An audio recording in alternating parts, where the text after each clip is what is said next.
সত্যি কথা বলতে দোলের দিন পুরুলিয়াতে আসবো এটা আমার অনেক দিনের স্বপ্ন ছিল।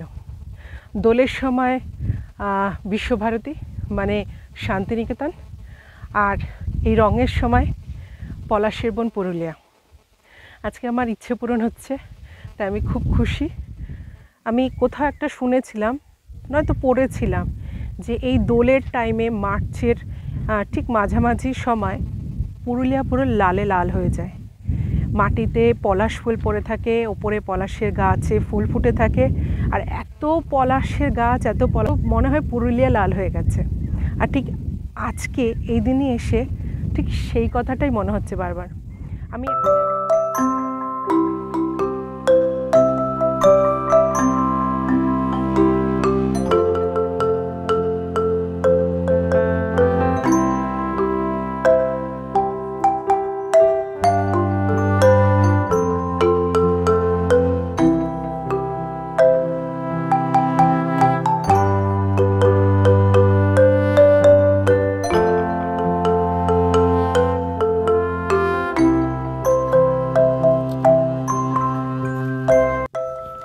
দোলের ঠিক একদিন আগেই পৌঁছে গেছিলাম পুরুলিয়াতে। পলাশের চারদিকে ছড়াছড়ি, পুরুলিয়া পুরো লাল হয়ে গেছে। ঠিক সেই জিনিসটা দেখতেই আমরা পৌঁছে গেছিলাম। আর আমাদের হাতে যেহেতু খুব কম সময় ছিল, সেহেতু আমরা পুরুলিয়ার সম্পূর্ণ ভ্রমণ করতে পারিনি। পুরুলিয়ার শুধু অযোধ্যা সার্কিটই কমপ্লিট করতে পেরেছিলাম। একদিন আমরা রেখেছিলাম শুধু অযোধ্যা সার্কিটের জন্য, আর হাতে আরেকটা দিন রেখেছিলাম আমরা গিয়ে পুরুলিয়াতে ঠিক যেখানে ছিলাম শুধু সেইখানেই সারাদিন কাটাবো বলে। আর আমার আগের ভিডিওতে আমি অযোধ্যা সার্কিটে ঘোরার সম্পূর্ণ বিবরণ আপনাদের সামনে আমি তুলে ধরেছি, কিন্তু এই ভিডিওতে আর অযোধ্যা সার্কিটের কথা না বলে আমরা যেখানে ছিলাম সেই জায়গাটার নাম এবং সেই জায়গাটার বিবরণ আপনাদের সামনে তুলে ধরব।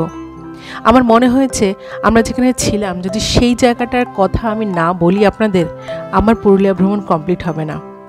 তাই আজকে এই ভিডিওতে শেয়ার করলাম আমরা পুরুলিয়াতে গিয়ে কোথায় ছিলাম। সুতরাং সম্পূর্ণ ভিডিও দেখতে থাকুন, এবং আমরা যেখানে ছিলাম সে জায়গাটা আমার সাথে সাথে আপনাদেরও যে ভালো লাগবে সেটুকু গ্যারান্টি আমি দিচ্ছি। তাই সাথে থাকুন, সঙ্গে থাকুন আর দেখতে থাকুন।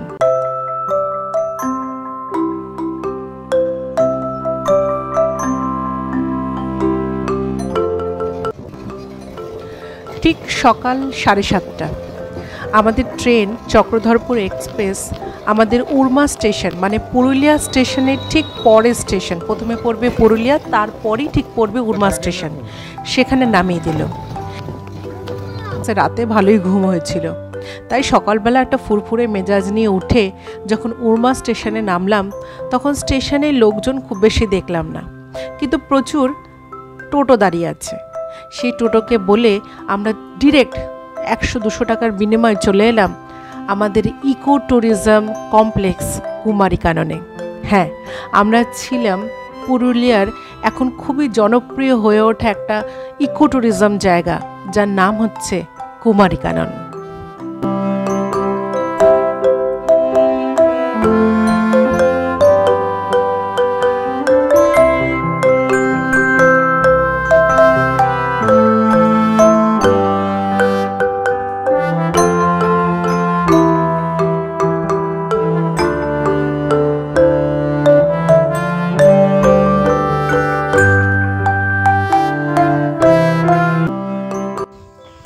এখন আমরা ওই গেটটা দিয়ে ঢুকবো ভেতরে। টোটো আমাদের সিএডিসির যে মেন অফিস তার ঠিক সামনে নামিয়ে দিল। ভেতরে ঢুকেই একটা ঘর দেখতে পেলাম, এবং সেখান থেকে বেরিয়ে এলো একজন ভদ্রলোক, যাকে আমাদের পুরো বিবরণ, আমরা কোন রিসর্টে থাকবো কি বৃত্তান্ত সমস্ত কিছু বুকিংয়ের ডিটেলস দেখাতে হলো। এবং উনি দেখে আমাদের বললেন যে আপনারা কি টোটো ছেড়ে দিয়েছেন? আমরা বললাম হ্যাঁ, টোটো ছেড়ে দিয়েছি। কিন্তু উনি বললেন টোটোটা ছাড়তে হতো না, কারণ এখান থেকে প্রায় 1 কিলোমিটার দূরত্বে আপনাদের থাকার জায়গা, মানে অ্যাকচুয়াল ট্যুরিস্টদের থাকার যে জায়গাটা সেটা আরও 1 কিলোমিটার ভিতরে। কেন ভিতরে, কি আছে এত বড় জায়গায়, সব কিছুই বলবো। কেনই বা আমরা টোটো ছেড়ে দিলাম আর তারপর আমরা কি করলাম বলবো, সবই বলবো, সঙ্গে থাকুন।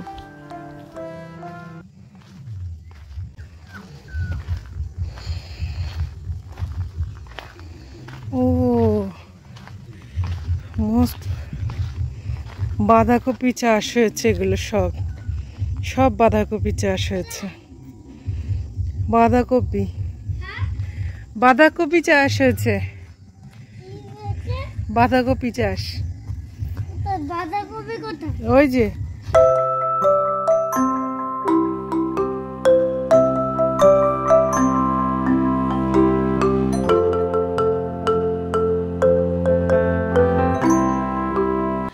ভদ্রলোকই বলে দিলেন এখানে 8 টোটো পাবেন না, একবার যখন এখানে ঢুকে পড়েছেন তখন 8 টোটো দেখতে পাবেন না, সুতরাং অগত্যা আপনাদের হাঁটতেই হবে। তাই আর কোনো দিকে দিশা না দেখে হাঁটা শুরু করলাম।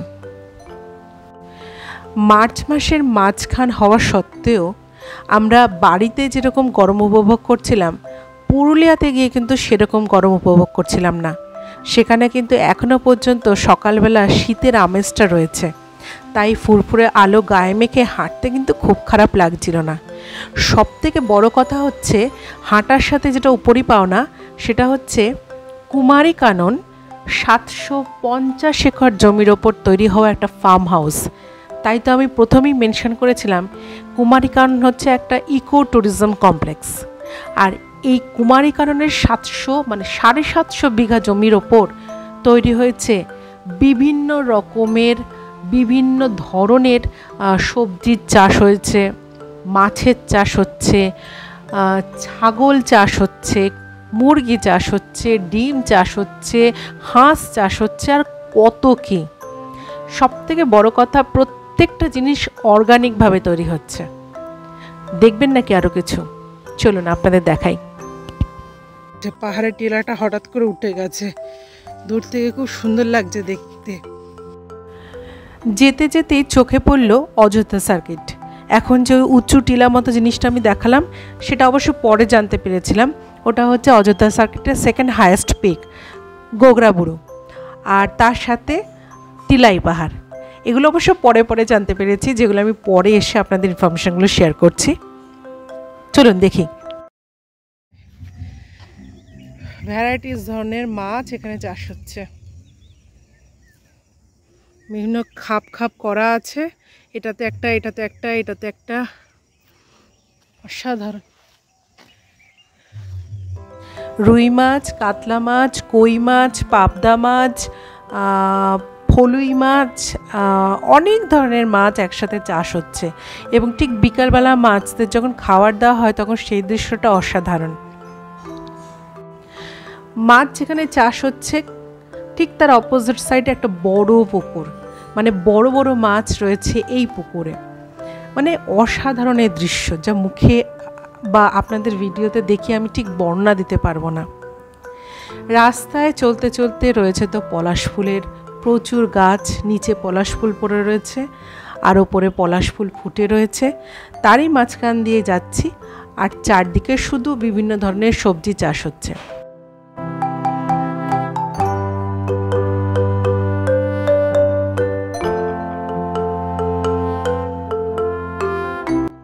কিছুটা দূর যেতেই চোখে পড়ল ছোলা গাছ। কত ছোলার চাষ হয়েছে, আর দেখে মনে পড়ে গেল বাড়ির কথা, কারণ এবছর ছোলার শাক প্রচুর খাওয়া হয়েছে। খানিক দূর এগিয়ে যেতেই হঠাৎ করে কানে এলো কিছু ছাগলের গলার আওয়াজ। বাঁ দিকে তাকিয়ে দেখি একটা বিশাল ঘর, কংক্রিটের ঘর, তার মধ্যে প্রচুর ছাগল। ঠিক ভালোভাবে দেখতে পেলাম না, তাই আর ইন্টারেস্ট পেলাম না। পরে অবশ্য জানতে পেরেছিলাম ওই ঘরের মধ্যে বা ওই জায়গাটা শুধু ছাগলদের, মানে ছাগল চাষ হচ্ছে। শোনা যায় কুমারী কাননে রয়্যাল ব্ল্যাক গোটের চাষ হয়, মানে পশ্চিমবঙ্গের বিখ্যাত কালো ছাগলের চাষ এই কুমারী কাননে হয়, এবং এর মাংস খেতে নাকি দারুণ লাগে। আরেকটু এগিয়ে যেতে চোখে পড়ল বিশাল পেয়ারা বাগান। প্রায় 70 থেকে 72খানা গাছ তো আছেই এই পেয়ারা বাগানে। আবার এই পেয়ারা বাগানের ঠিক অপোজিট সাইডে আছে বিশাল আম বাগান, যেখানে সবেমাত্র মুকুল আসা শুরু হয়েছে। এসব আম বাগান, সমস্ত আম বাগান, পুরোটা জুড়ে আম আর আম আর আম। একদিকে রাস্তার পেয়ারা বাগান আর একদিকে হচ্ছে আম বাগান। অসাধারণ। আর একটু দূর এগোতেই চোখে পড়ল কুমারী কাননের গেস্ট হাউস। যদি আপনারা গেস্ট হাউস বুক করতে চান তাহলে এখানেও থাকতে পারেন, এবং বাচ্চাদের খেলার জন্য প্রচুর পার্কও আছে এখানে।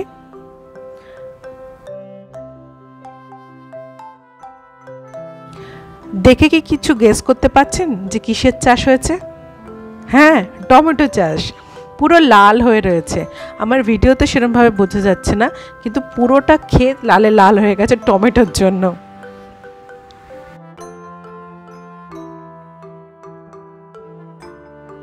টমেটো, ব্রিঞ্জল, ক্যাবেজ, বাবা সবই চাষ হয়। কি নেই এখানে, জৈব পদ্ধতিতে টমেটো চাষ হয়, চারদিকে লেখা আছে। জাস্ট ভিউটা দেখুন, অসাধারণ। ও পলাশের ফুলের গাছ,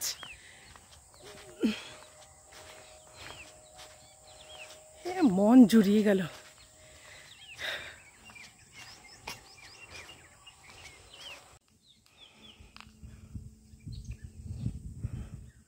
এটা হচ্ছে সিএডিসির যে অ্যাকচুয়াল ইকো ট্যুরিজম কমপ্লেক্সটার একটা গেট। আরও ওদিকে একটা গেট আছে, সেদিক দিয়ে আমরা ঢুকবো। চলুন দেখি, ওই গেট দিয়ে ঢুকি আমরা। এটা হচ্ছে আরেকটা গেট, ওই যে গেট আরেকটা, এদিক দিয়ে ঢুকতে হবে। এবং ওই যে গোলবাড়িটা দেখা যাচ্ছে, যেটা পুরোই ইকো ট্যুরিজম কমপ্লেক্সের ভেতরেই গোলবাড়িটা রয়েছে। চলুন দেখা যাক।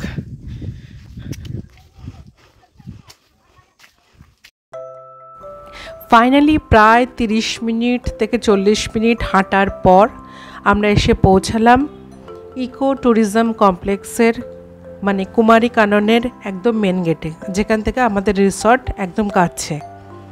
আবারও হাঁটতে শুরু করলাম।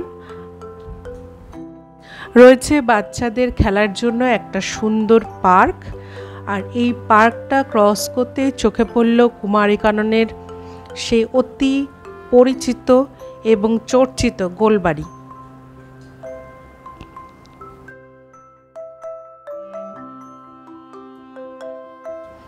ধীরে ধীরে আস্তে আস্তে এগোতে শুরু করলাম, এবং আমাদের ঢুকতে দেখেই ওখানে সিআইডিসির প্রচুর কর্মী আছেন। আমি যতটুকু দেখলাম 10 থেকে 12টা কর্মী আছে, সমস্ত রান্না বান্না সমস্ত মেনটেন্যান্সের দায়িত্বে। তারা এগিয়ে এলেন এবং তারা জানতে চাইলেন যে আমাদের কোন ধরনের রিসর্ট বুক আছে। কুমারী কাননের ভেতরে 3 ধরনের থাকার জায়গা আছে, যেমন টেন্ট আছে, তেমনি মাড হাউস আছে, মানে মাটির ঘর আছে, আবার রয়েছে কংক্রিটের ঘর, যেটাকে অ্যাকচুয়ালি রিসর্ট বলা হয়। আমরা বুকিং করেছিলাম মাড হাউস, একটি মাটির ঘর, কারণ কংক্রিটের ঘরে তো প্রচুর থাকা হয়, মাটির ঘরে থাকার এক্সপিরিয়েন্স আমাদের একদমই নেই। তাই জন্য আমরা জেনে শুনে মাটির ঘর বুক করেছিলাম। এখন যে ছবিটা দেখতে পাচ্ছেন সেটা কিন্তু সেই মাটির ঘরের ছবি। দুটো আছে মাড হাউস, হাউস নাম্বার 1 আর হাউস নাম্বার 2। আমরা হাউস নাম্বার 1-এ ছিলাম।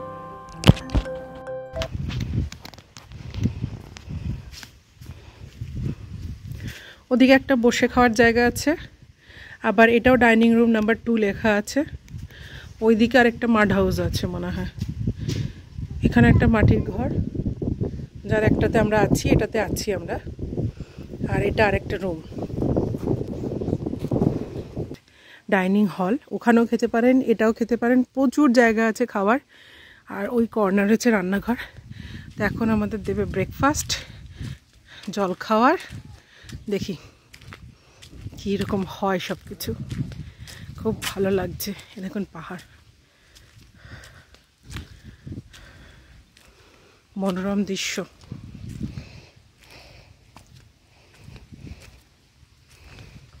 এইখানে বসে খাবার, আর সামনে হচ্ছে এরকম মনোরম দৃশ্য। হ্যাঁ,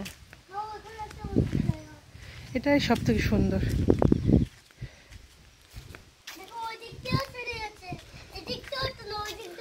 আচ্ছা, তো তুমি কি খাচ্ছ আজকে? লুচি। বাবা খুব ঠান্ডা লাগছে। ঠান্ডা লাগছে? ডাইনিং হলটা দেখালাম, ঠিক তার পাশেই রান্নাঘর, আর আমি ঢুকে পড়েছি রান্নাঘরের ঠিক ভেতরে। তৈরি হচ্ছে আমাদের জন্য লুচি আর ছোলার তরকারি, তার সাথে রয়েছে মিষ্টি প্লাস ডিম সিদ্ধ। একটা কথা প্রসঙ্গত বলে রাখি, এখানে এই রান্নাঘরে যা যা রান্না হবে, যে সবজিপাতি হোক, মাংস, মাছ, ডিম, সব কিন্তু কুমারী কাননের নিজস্ব, মানে তাদের ক্ষেত থেকে তোলা, তাদের জমি থেকে তোলা, বা এখানে যে মাংস রান্না হচ্ছে সেটা মুরগি হোক, ছাগলই হোক, মাছই হোক আর ডিমই হোক, সবই এই কুমারী কানন থেকেই আসছে। তার মানে বুঝতে পারছেন, স্বাদ তো দূরের কথা, মানে কোয়ালিটির দিক থেকে কতটা আপনারা কোয়ালিটিযুক্ত অর্গানিক জিনিস খেতে পাচ্ছেন এখানে এসে। এখন তৈরি হচ্ছে গরম গরম লুচি, ফুলকো ফুলকো লুচি। দেখুন রান্নাঘর থেকে কেমন দৃশ্য দেখা যাচ্ছে, তার মানে ডাইনিং হল থেকে কি দৃশ্য পাচ্ছি একবার একটু জাস্ট ইমাজিন করে নিন।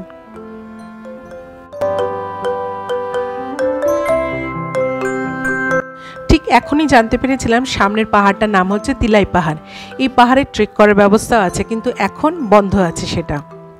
আর সামনে পাহাড়ের দৃশ্য, সাথে গরম গরম ফুলকো লুচি, আর চোখের সামনে লঙ্কা গাছ থেকে তোলা একেবারে টাটকা লঙ্কা।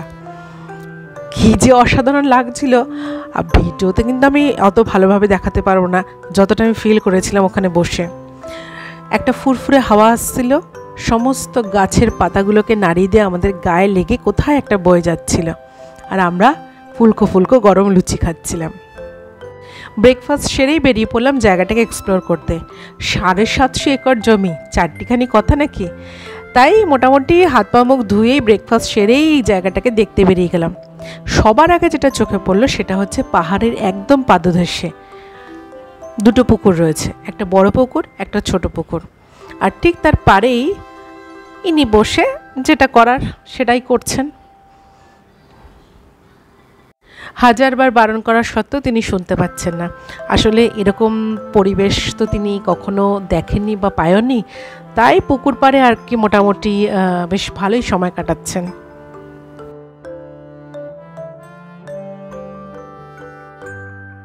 ডান দিকে কিন্তু একটু তাড়াতাড়ি ভিডিওটা করবার জন্য আপনারা বুঝতে পারেনি, লেখা ছিল ড্রাগন ফলের চাষ হচ্ছে। ড্রাগন ফলই কম দেখেছি, আর খাওয়া তো দূরের কথা, তার গাছ। এই প্রথম কুরবানি কারণে গিয়ে আমি দেখতে পেলাম যে ড্রাগন ফলের গাছ দেখতে কীরকম হয়, ঠিক ক্যাকটাসের মতো। সত্যি অদ্ভুত ধরনের এক এক্সপিরিয়েন্স ছিল এই কুমারী কানন। এখন ধীরে ধীরে এগোচ্ছি আমরা আমাদের রুমের দিকে, মানে মাড হাউস নাম্বার 1-এ। রুমে ফিরে চান টান করে একটু ফ্রেশ হয়ে আবার বেরিয়ে পড়লাম জায়গাটাকে এক্সপ্লোর করতে। আজকে আমাদের কোথাও যাওয়ার প্ল্যান নেই, শুধুই কুমারী কাননে থাকার প্ল্যান।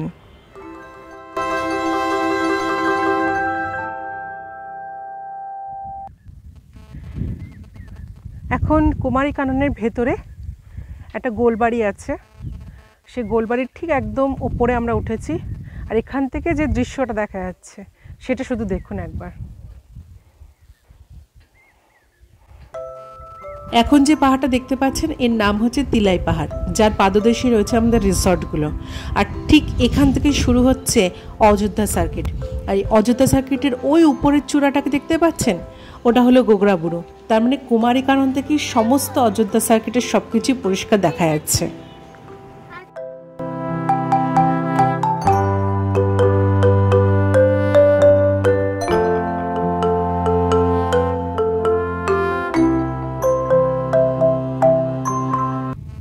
একটু যদি লক্ষ্য করেন তাহলে দেখতে পাবেন যে দূরে দূরে প্রচুর পলাশ ফুলের গাছ রয়েছে এবং পলাশ ফুল ফুটে রয়েছে।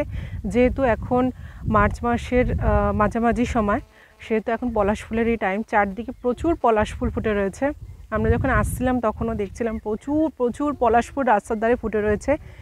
এত সুন্দর লাগছে, খুব ভালো টাইম আমরা বেঁচেছি আসার সময়। সেরকম গরমও নেই, বেশ ঠান্ডা একটা বাতাস বইছে, খুব ভালো লাগছে। যদি আমি একটু ক্যামেরায় দেখাতে পারি, পলাশ ফুলও অনেক দূরে আছে, ক্যামেরা রেঞ্জে হয়তো ধরা পড়ছে না, কিন্তু খুব সুন্দর লাগছে। আর ওপর থেকে দেখতে আরোই যেন সুন্দর লাগছে।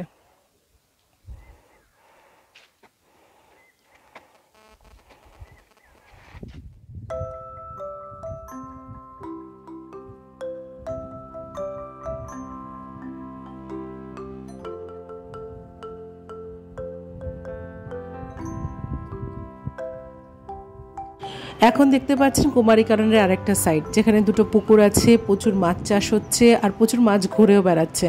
জানি না আমার ভিডিওতে কতটুকু দেখতে পাচ্ছেন, প্রচুর মাছ কিলবিল করছিল। আর আমরা ঠিক তার পাড়েই বসে বসে একটা ফুরফুরে হাওয়া দিচ্ছিল, আর এই দৃশ্যগুলো দেখে মন যেন ভরে যাচ্ছিল। অনেকক্ষণ বসেছিলাম প্রায়।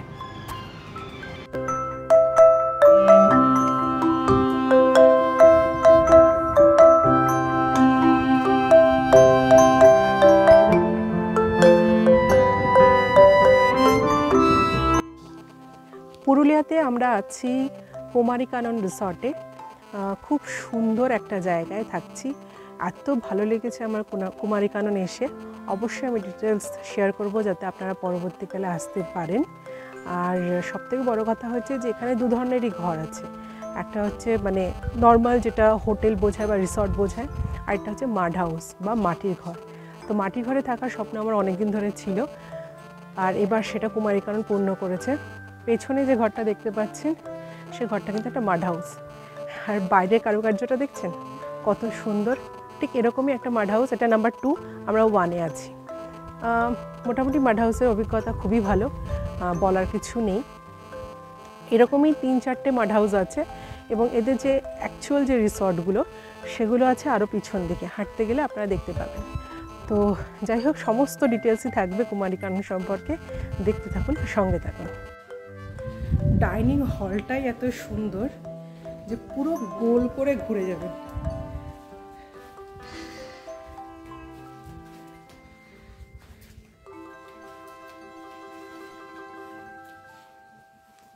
পুরো সার্কেল হয়ে ঘুরে এসে এখানেই দাঁড়াবেন। এত সুন্দর, কি বলবো, মানে পুরোটাই মাটির তৈরি। আর যেহেতু আমরা মাড হাউসে আছি, আমাদের ঘরটা আমি একবার দেখিয়ে দিই। এটা হচ্ছে আমাদের ঘর। এটা পুরুলিয়াতে এসে রিসর্ট বুক করব, মানে মাটির ঘর বুক করব, সেটা আমার অনেক দিনের ইচ্ছা ছিল। তো সেটা পূরণ হয়েছে। আমার তো ভালো লেগেছে। এখন জানি না যারা আগে এসছেন তাদের কি মতামত। যাই হোক, চলুন আরও দেখাই। পেছনে আমি দেখালাম ডাইনিং হলটা, আর ডাইনিং হল থেকে বেরিয়ে দুটো পুকুর আছে এখানে আর পিছন দিকে। তো আমি গিয়ে এখন পুকুর পাড়েই বসবো, চলুন।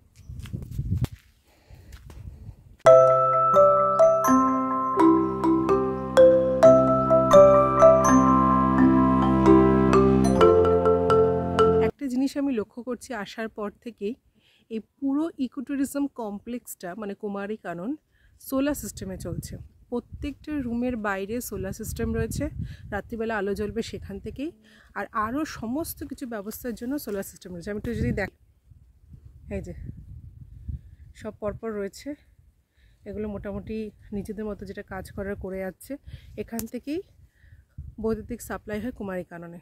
তাহলে বুঝতে পারছেন টোটাল ব্যাপারটা কত অর্গানিক। চলুন, আমি যেখানে বসে আছি এখন একটু জায়গাটা দেখাবো। আমার বাঁ দিকে রয়েছে একটা পুকুর,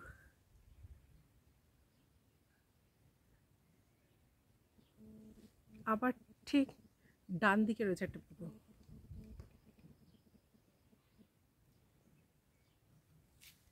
বাঁ দিকের পুকুরে বড় মাছের চাষ হয়। চাষের জন্য মাছের আরও অনেক বড় জায়গা আছে, সেটা তো আমি ভিডিও আপনাদের দেখিয়েছি। কিন্তু এখানে পুকুরে মানে পুকুরের সংখ্যাও প্রচুর। তার মধ্যে এই দুটো রয়েছে, এখানে ছোট মাছ চাষ হচ্ছে, এদিকে বড় মাছ চাষ হচ্ছে। আর মানে এখন বাজে প্রায় 12টা। মানে এখানে চুপচাপ আমি বসে আছি, এত ভালো লাগছে। শুধু পাখির কলতান আর জাস্ট প্রকৃতির যেরকম আওয়াজ হয় সেটাই শোনা যাচ্ছে, আর কিচ্ছু নেই। খুব ভালো লাগছে।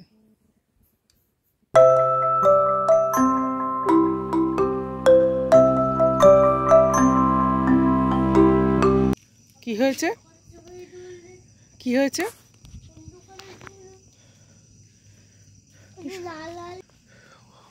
আগুন জ্বালিয়ে যায়, চলো। ওরা বন্দুকতে ভয় পায় না। দিনে তো কুমারীকাননকে দেখলেন, এবার দেখুন রাতের ছবি। রাতে কুমারীকাননকে কেমন লাগছে। এই যে এতগুলো লাইট জ্বলছে, মনে করতে পারেন সবে কিন্তু সোলার সিস্টেমে চলছে। খুব ভাল লাগলো। রাত্রিবেলা খাবারের অর্ডার দিয়ে আমরা একটু হাঁটছিলাম কুমারী কাননের ভেতরেই। তবে কুমারী কাননের ভেতরে হেঁটে কিন্তু শেষ করা যাবে না, ওই সামনেটুকুই। আর মোটামুটি অনেকটাই রাত হয়ে গেছিলো, তাই যার খিদে পেয়েছে সে গিয়ে রান্নাঘরের দরজার সামনে দাঁড়িয়ে আছে। আর রান্না যারা করছেন তাদেরকে শুধুমাত্র একটাই কথা বলছেন, খেতে কখন দেবে তোমরা। দোল পূর্ণিমার রাতে আমরা আছি কুমারী কাননে, আর জ্যোৎস্নার আলোয় যেন কুমারী কাননকে আরোই সুন্দর লাগছিল।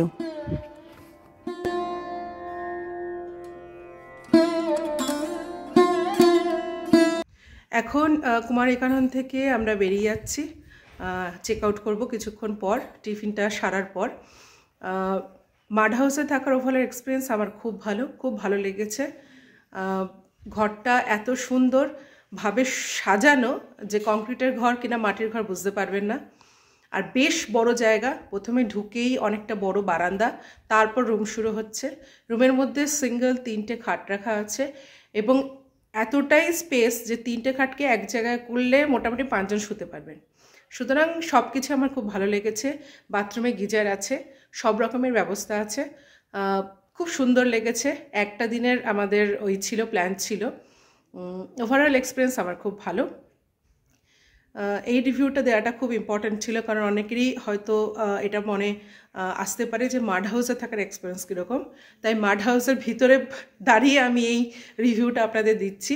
আমি জাস্ট বারান্দায় দাঁড়িয়ে আছি। এই বারান্দার স্পেসটা অনেকটাই বড়। আর এই হচ্ছে ঘরের মধ্যে সমস্ত কিছু। আমি আর ঘরের ভেতরটা সেরমভাবে দেখালাম না, কারণ পুরো অগোছালো হয়ে আছে, আমরা অগোছালো করে বেরিয়ে যাচ্ছি। যাই হোক, ওভারঅল এক্সপিরিয়েন্স খুব ভালো। ব্যাস, কুমারী কানন ছেড়ে চলে যাওয়ার সময় বেরিয়ে যাচ্ছি। এই যে সবাই বেরিয়ে যাচ্ছে, গাড়িও চলে এসছে।